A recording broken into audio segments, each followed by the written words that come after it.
Hello guys, দেখো আমরা একটা ক্যাফে এসেছি। এই যে ছেলে, এই যে মেয়ে, আর আমি এসেছি, ওর বাবাও এসছে। ওর বাবা একটু বাইরে রয়েছে।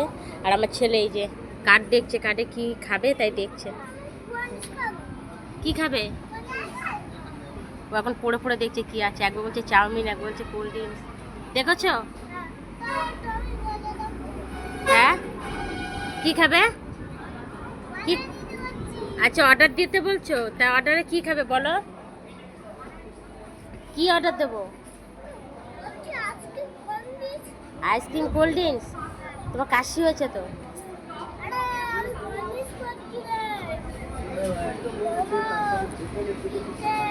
মোমো, চিকেন সব দেবো অর্ডার? আচ্ছা, তুমি ডাকো, ডেকে অর্ডার দাও। কেন?